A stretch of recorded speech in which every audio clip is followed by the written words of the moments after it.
और ये जो गिराने का काम भारतीय सेना ने किया, मैं बता सकता हूं अद्भुत है, इतिहास से गवाह है गुरुदेव। युद्ध, और मैं भी सेना में रहा हूं, मैंने भी किया है और देखा है बहुत सा। मेरे साथ कमांडो साहब बैठे, मुकेश जी, मैंने इसीलिए इनको आपके सामने यहाँ बुलाया था कि इनका नाम ही कमांडो मुकेश जी। अब सेना में इनके शौर्य बलिदान क्या रहा है वो तो अब महिमा मंडन इनके सामने नहीं करूं, पर मैंने बुलाया ये देने के लिए कि ये वो कमांडो, ये वो सैनिक है जो आज भी सेना के अंदर, जब पाकिस्तान ने परसों रात को इतना एक अनहोना काम किया जहां पे हजारों की संख्या में ड्रोन, मिसाइल और तो और उन्होंने एक बैलिस्टिक मिसाइल भी फायर कर दी जो शायद दिल्ली के लिए जा रही थी, उसको भी हवा में गिराने का काम किया वो कमांडो मुकेश जी जैसे हमारे सैनिकों ने किया। इनके लिए ताली बजाई। अब शाम को 5 बजते हैं गुरुदेव, मैं एक कार्यक्रम से वापस चैनल में घुसने लगा बैठने के लिए कि आज तो लगता है पाकिस्तान के टुकड़े हो ही जाएंगे।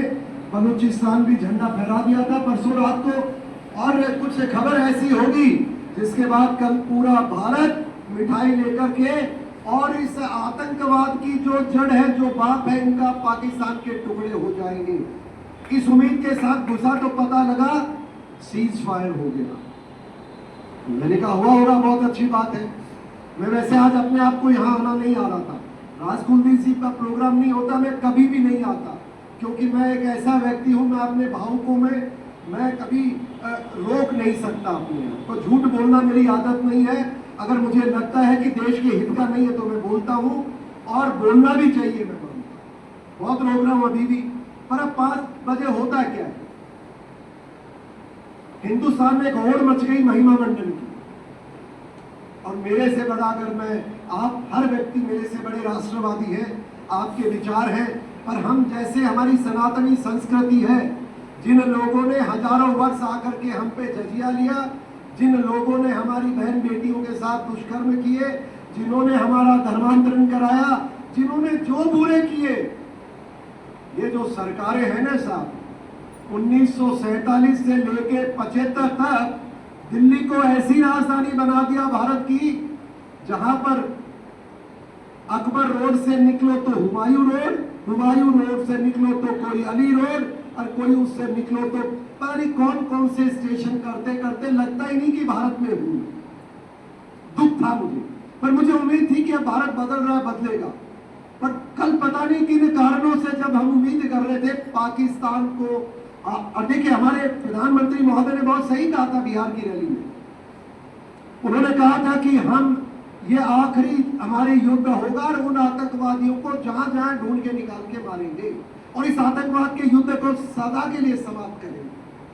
भावना अच्छी है, और मुझे पूरा फक्र था, यकीन था कि शायद इस बार, और पूरा देश एकत्रित हो गया। अब किन परिस्थिति में हुआ अभी तक पब्लिक डोमेन में नहीं है, न्यूज भी नहीं आ रही है, और सबसे बड़ी बात क्या होती है, फिर हमने कहा कि चलो फैसले का इंतजार करेंगे, और रात को फिर 8 बजे के आसपास कश्मीर में, पंजाब में, गुजरात में, जहां देखो वहां पाकिस्तान ने ड्रोन की भरमार कर दी, और तो हमारे जम्मू कश्मीर में एक हेडक्वार्टर के ऊपर भी कुछ हमला हुआ, ऐसी खबर आई थी। और वो खबर देखते देखते एकदम खबर आने लगी टीवी में, कोई हमला नहीं हुआ,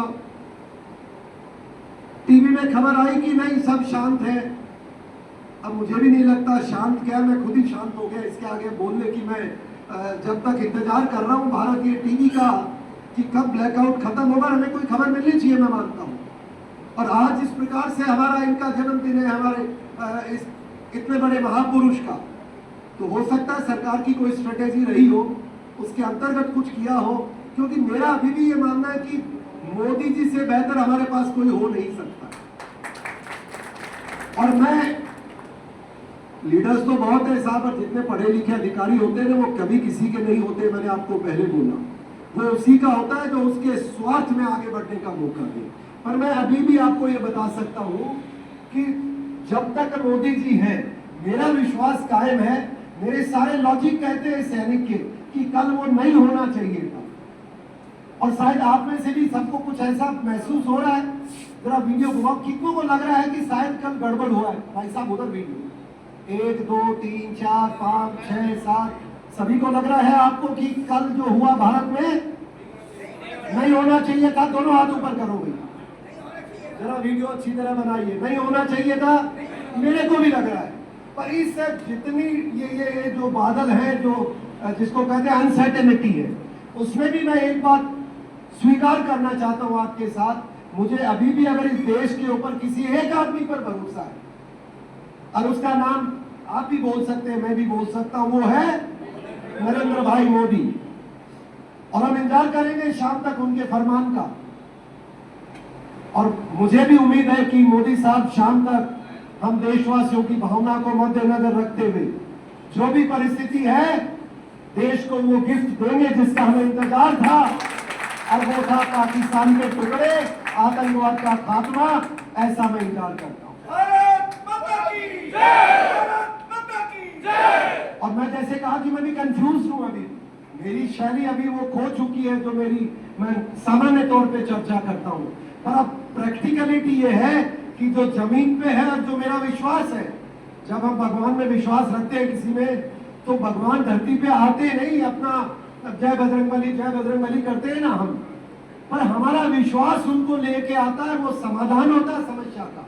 और वही मैं मानता हूं आज के दिन भारत इंतजार कर रहा है उस सुकून की घड़ी का, जिसके लिए हमारी भारतीय सेना ने 7 तारीख रात को 1:10 पे प्रहार करते हुए पाकिस्तान के सैकड़ों आतंकवादियों को उनके ठिकाने में सोते हुए को मारा था। और इस मौके पर मैं आप सबसे आग्रह करूंगा कि हमारे जो भारतीय सेना के भारत माता की जय!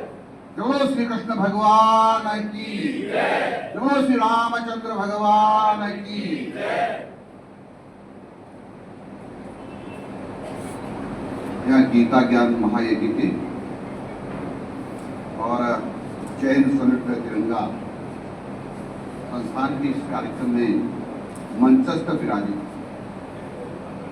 परम सम्मान्य रामकृष्ण गोस्वामी जी, संस्थापक अध्यक्ष भारतीय चरित्र निर्माण संस्थान, श्री राज कुलदीप सिंह जी, प्रदेश संयोजक जय हिंद तिरंगा, श्री नरेंद्र जी मित्तल, बहन नीलम जी अग्रवाल, आराध्या फाउंडेशन, और परम आदरणीय कर्नल देवानंद जी, राष्ट्रीय अध्यक्ष गुजर महासभा, कमांडो मुकेश जी, प्रदेश महासचिव, यहाँ उपस्थित सभी भाइयों और बहनों, मैं आप सबको मातृ दिवस की भी बधाई देता हूँ, क्योंकि आज मातृ दिवस है। और आज महाराणा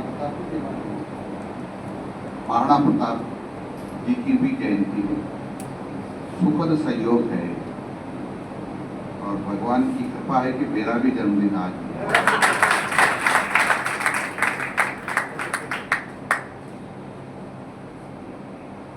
हम चरित्र निर्माण की भी बात कर रहे हैं, गीता ज्ञान को भी हम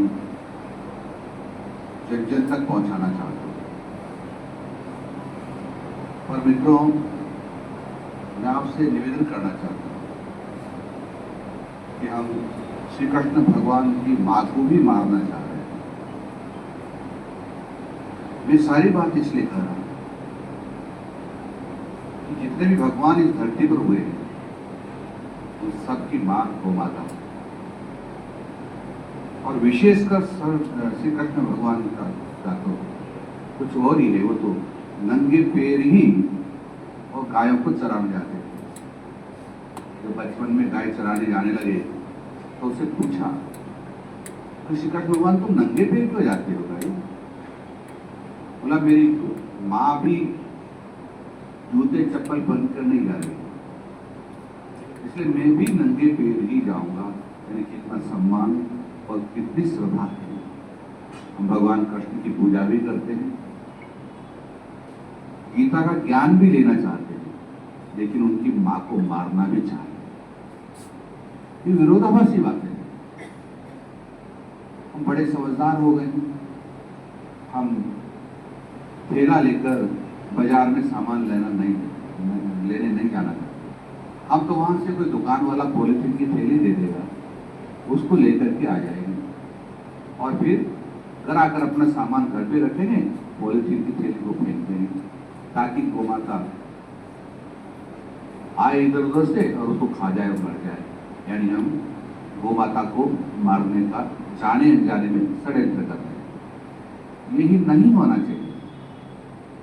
और गोमाता ही नहीं, हम भी मर रहे हैं। पॉलिथीन की थैलियां जब बहुत सारी होती तो लोग जला देते हैं, उसे मीथेन गैस निकलती है। तो कोई ज्यादा गंदगी में रहती है वो भी पॉलिथीन की थैली ज्यादा गंदगी जहां होती है वहां से कार्बन डाइऑक्साइड गैस का उत्सर्जन होता है। और कार्बन डाइऑक्साइड का ज्यादा उत्सर्जन होना ये बताता है कि ऑक्सीजन की कमी हो गई है। ऑक्सीजन की कमी और कार्बन डाइऑक्साइड की अधिकता कार्बन मोनोऑक्साइड गैस का निर्माण करती है। तो मीथेन गैस वायुमंडल में घूम रही है, इधर कार्बन मोनोऑक्साइड घूम रही है। ये घूमती घूमती श्वास के माध्यम से हमारे शरीर में जाती है और बहुत सारी बीमारी WHO के अनुसार यानी विश्व स्वास्थ्य संगठन के अनुसार 7.5 लाख लोग गंदगी से और पॉलिथीन की थैलियों के कारण से दम तोड़ते हैं राजस्थान में। 7.5 लाख लोग। उसमें कोई गारंटी नहीं कि अपने परिवार के लोग नहीं हो सकते। अपने परिवार के लोग भी हो सकते हैं, अपना बेटा भी हो सकता है, भाई भी हो सकता है, पिताजी भी हो सकते हैं, मां भी हो सकता है, पर खुद भी हो सकता है। तो क्या हम इन 7.5 से लोगों को नहीं बचाना चाहते? अरे हम सारे मिलकर राजस्थान के लोग प्रयत्न करेंगे तो 7.5 लाख तो बचाएंगे, नहीं बचाएंगे, लेकिन 4 लाख लोग तो बचा ही सकते हैं। यदि हम सब अपने परिवार के लोगों को बचाना चाहते हैं, अपने मित्रों को बचाना चाहते हैं, अपने प्रदेशवासियों को बचाना चाहते हैं, तो क्या हम संकल्प ले सकते हैं कि आज के बाद पॉलिथीन का उपयोग नहीं करेंगे? क्योंकि पॉलिथीन का उपयोग करने से श्री कृष्ण भगवान नाराज होते हैं। और इसलिए नाराज होते हैं कि मेरे को तो प्रणाम करते हो, मेरे को आरती उतारते हो, भगवान कहते हो, और मेरी माँ को मारने का षड्यंत्र कर रहे हो, तो क्या भगवान खुश होगा? भगवान आपसे किसी भी कीमत पर खुश नहीं होगा। एक दोगलापन और है। भगवान को खुश करने के लिए पॉलिथीन की थैली में मंदिर में प्रसाद ले जा रहे हैं, माला ले जा रहे हैं, और भगवान को खुश करने के लिए जो जो सामग्री होती है, अगरबत्ती वगैरह सब ले जाते हैं, और भगवान से कहते भगवान हमारा उद्धार करना, हमारी रक्षा करना। मेरी माँ को मारने का जो षड्यंत्र करेगा, क्या मैं उसका उद्धार कर सकता हूँ? क्या मैं भला सोच सकता हूँ? कदापि नहीं। तो कैसे अपेक्षा करते हो आप भगवान से कि मैं तेरे मंदिर पर तो पॉलिथीन की थैली में सब सामान लाऊंगा, लेकिन तुम मेरा उद्धार करना? कदापि नहीं करेगा। तो भगवान नाराज होता है जब आपका प्रसाद देखता होगा, माला देखता होगा पॉलिथीन की थैली में, तो नाराज होता होगा। लेकिन कई बार कई लोग कहते हैं मैं तो 2 घंटे पूजा करता हूँ जी, मंदिर पर जाता हूँ और सब सारा सामान ले लेता हूँ थैली में भर करके, लेकिन भगवान मेरे से कैसे नाराज हो गए? आज तो मेरे नुकसान हो गया, ये नुकसान हो गया। भगवान इसलिए भी नाराज होता है मित्रों, जिसलिए सारे भगवानों की माँ वो गौ माता है। किसी भी भगवान को पूजने जाओ और वहां पॉलिथीन की थैली में उपयोग करो, कोई भी भगवान आपसे खुश नहीं हो सकता। मेरी प्रार्थना है कि गौ माता है, आज मातृ दिवस है।